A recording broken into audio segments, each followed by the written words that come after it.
Now, I also commend the company for its substantial contribution to the development of port and railway logistics through 2 specialized dry bulk terminals.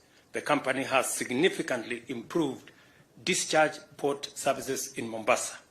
With modern automated infrastructure, it has revolutionized fast discharge of vessels, thereby reducing freight costs, eliminating vessel demurrage, and making Mombasa the region's preferred discharge port for commercial and humanitarian relief cargo. Congratulations to Grain Bulk. In addition to its 258,000 metric ton terminal for handling grain and 155,000 ton terminal for clinker and fertilizer, both of which are at the port of Mombasa, Grain Bulk handlers have completed the construction of this facility, a 134,000 metric ton terminal here in Embakasi, equipped with numerous efficiency-enhancing features, including pioneering investments in capacity to handle railed bagged cargo and the acquisition of specialized bulk containers, which we saw here, and somebody told me they have the patent for it. Maybe we will ask you to share with the other fellows who want to use the same facility. Grain bulk handlers have demonstrated the capacity of the private sector through both local and international investors to provide transformative solutions to economic productivity and enhance Kenya's competitiveness. We welcome more private sector investors to pursue opportunities in our transport, logistics, and associated sectors. The Nairobi and Eldoret railway cities are some of the logistics and commercial hubs whose development is scheduled to commence this year and offers attractive investment opportunities. To encourage them, we have established a sound, predictable, and stable institutional framework with attractive incentives and guarantees to facilitate successful investment. Additionally, I direct the Cabinet Secretaries for National Treasury and Economic Planning and the Cabinet Secretary for Roads and Transport to identify land along the railway to be designated for the development of these hubs throughout the railway transport corridor, from Mombasa all the way to Malaba. As we implement this important project, we shall also facilitate our customs areas to evolve into vibrant trading and transshipment hubs, serving the entire East and Central Africa region. We are therefore confident about the possibilities that lie in the future and encouraged by the potential that we can unlock through visionary private investment, as we have witnessed today. And I want to say, Mzee, thank you very much for the offer you have made on getting more people to do what, by God's grace, God has enabled you to do. The offer to support others, to provide your own resources, to support others to be able also to realize their dreams is very welcome. I want to tell you that already the Hustler Fund has lent 23 billion shillings to many Kenyans, to actually 15 million Kenyans so far. And I was looking at the numbers. Nairobi alone has borrowed 4 billion shillings to close to 2 million Nairobians. And the very good news is that, contrary to the assertions of some of our politicians that told Kenyans to take the money and go make merry with it, 80% of Kenyans are actually paying back that money and continuously borrowing. We have about 7 million Kenyans who are repeat 4, 5, 10, 15. In fact, we have one Kenyan who has reached almost 100 times borrowing and paying because they know what it means.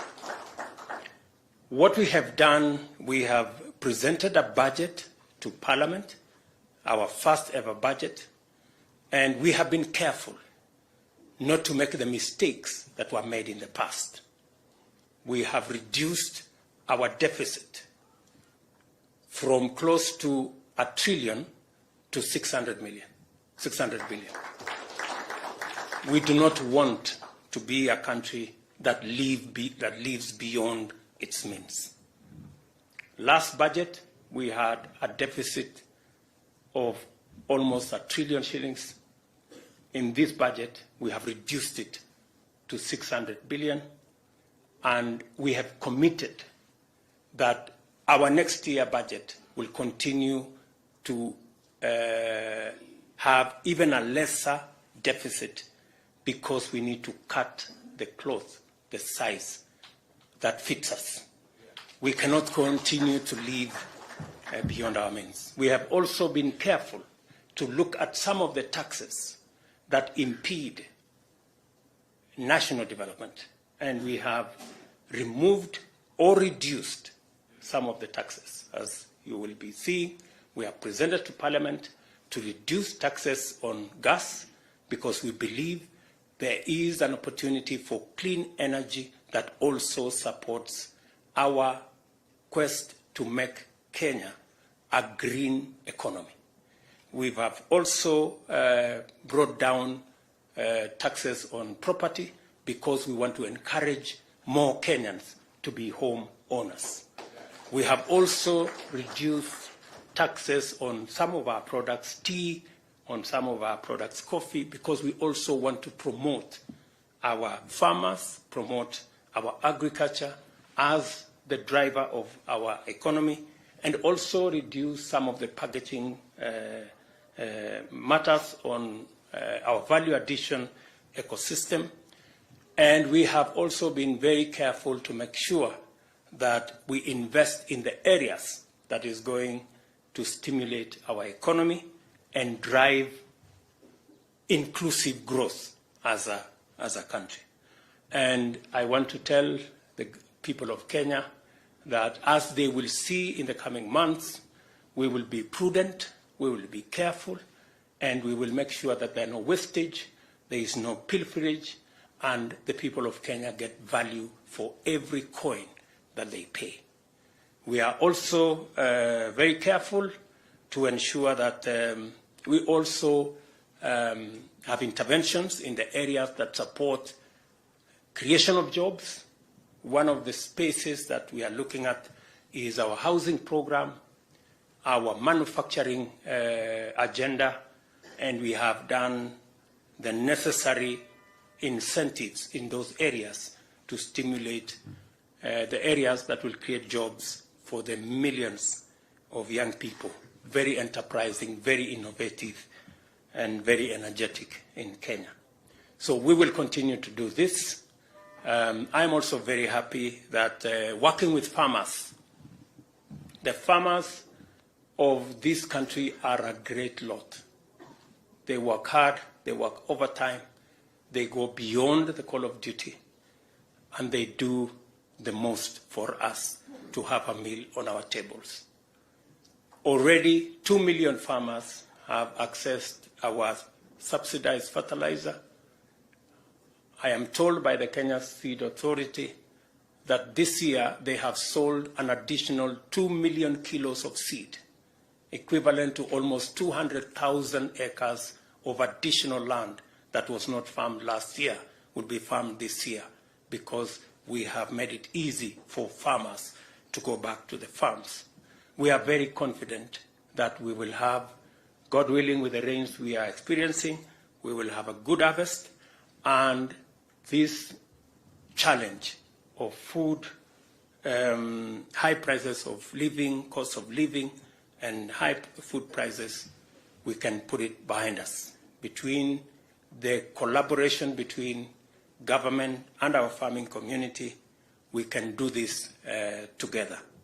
I also want to thank logistics providers like Grain Bulk and many of our millers across the country and traders who have worked with us to reduce the cost of food in the country. Many of our millers, just by encouraging them, have voluntarily taken off some of their profits so that we can feed the nation. And as my deputy has said, it has costed us not even 1 shilling to reduce the cost of unga from 230 to 150. Instead of subsidizing unga, which is consumption, we decided to subsidize production because that is the model that works. I want to encourage all of us to be focused and to ensure that we work in a collaborative manner to take the country forward. I want to encourage also our friends in the opposition to work with us in building the country, and any of the issues that they have to raise, the Constitution robustly provides for us to engage in a constructive manner without the necessity of engaging in violent confrontations, unnecessary destruction of property, unnecessary disruptions of business.